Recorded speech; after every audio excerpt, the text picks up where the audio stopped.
from the banks of the Mersey. New Brighton Radio. So this second half of the show, we are welcoming a great guy, Chris Guy. Literally a great guy. Literally a great guy.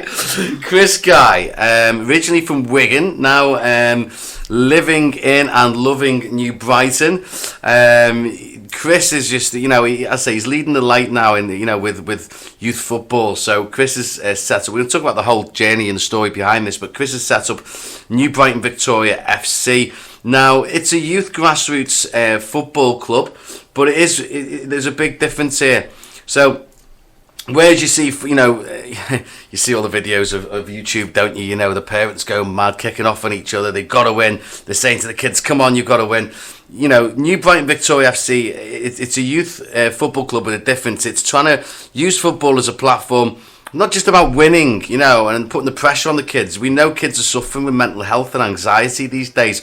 1 in 6 kids between the age of 6 and 16 in a recent report have actually got some sort of mental health disorder. So rather than put that pressure, being competitive can be healthy, but rather than putting all that pressure from an early age, what Chris is doing and the guys there at New Brighton Victoria FC is instilling, basically coming up with football for mental health, really, and instilling positive values and inclusion and all those great values through football, using the sport as a vehicle to not just help kids develop on the pitch, but also off the pitches as little people, basically. So just really shows you, a guy from Wigan coming across here, living here, and the community which there is down here, especially on Victoria Road. You've obviously got all of the brilliant shops, restaurants.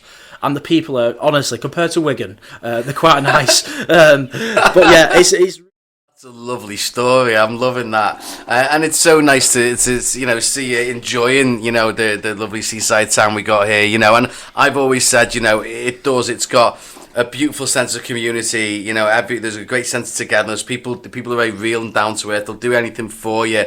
I certainly wouldn't want to live anywhere else. In the back of my mind, I was thinking that we could set up this social value football club. Yeah. And it's not an emphasis on winning, it's an emphasis on social value, because the kids did suffer a lot of mental health issues during the lockdown in COVID. Of course. And the development, just seeing the friends at school, they couldn't even do that. So it's just amazing to see the last 2 years how much they have progressed.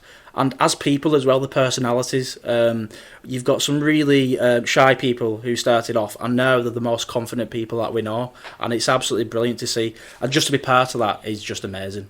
One thing from a business sense as well, a lot of local businesses have sponsored us. So we've got people literally like my next door neighbour, he sponsored us, Riverview Environmental, who do waste disposal for the council. They do stuff for charity for Age UK as well.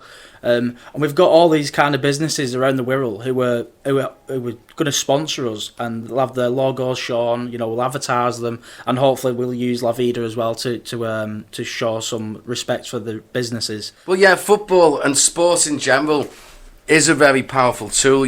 Through the magazine, I've covered people, for example, who've got the gyms and get kids out of the off the streets and into the gym, using taking the anger out in the gym sort of thing, and focusing on discipline and respect, and all those values that the things like martial arts and jiu-jitsu can teach you, and boxing. Through something like football, there's all sorts of social values, as you say, you can teach, and it's getting that energy out, that natural energy, and focusing on something worthwhile. So you have to remember that kids have so much going on nowadays with social media and being influenced by so many different things. So it's so important that when we are doing the training sessions, it's all positive. We never shout at anybody. We never have parents shouting at anybody either. We'd always make sure that the kids are feeling happy. Ask them how they're feeling as well. That's one of the most important things. It's so easy to have a training session of playing 3 drills in a match and not check at the end how the kids have enjoyed it. Have they enjoyed it? If not, why not? Some of the kids have illnesses, some have disabilities, and we're all for everybody is included. In fact, we have got 2 charity sponsors for the football club. One of them's Secra, which is children with Crohn's and colitis. Oh, yeah. And one of the boys on our under-10s team, he's got Crohn's disease, so he was diagnosed 3 years ago. And the charity gave him so much help, himself, his parents, and they've done a lot for him over the last few years.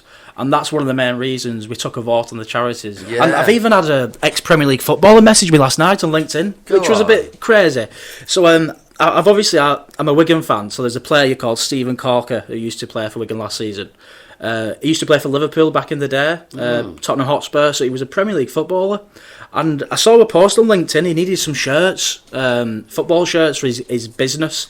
He runs a podcast called Behind the White Lines, which is it talks about the mental health behind football. It really is. It's amazing. And as I say, it's not just the kids who, perhaps outside of the football team, they may be feeling excluded or isolated or not, or unable to do things or feeling like they're different because they've got something going on, mental or physical or anything.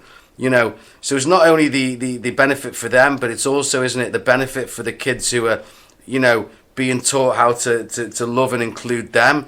It's giving kids the tools to go through their lives thinking like, oh, well, it's just normal to include people. It's just normal to let maybe a less able child or child with a condition or something like that, Yeah. So it's helping. It's good for both, eh? Yeah, exactly, and especially when kids are at such a young age. The likes of ADHD, autism, it's on the rise, and at that age they're not diagnosed with anything, but you can kind of see the traits, and that just makes me think that I need to spend more time trying to build the confidence of that kid.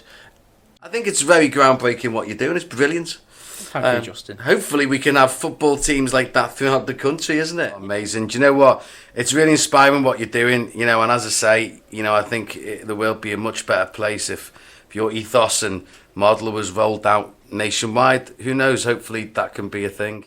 Now, nice one, Chris. Keep up the great work, mate. Thanks, Justin. See you soon. Nice one.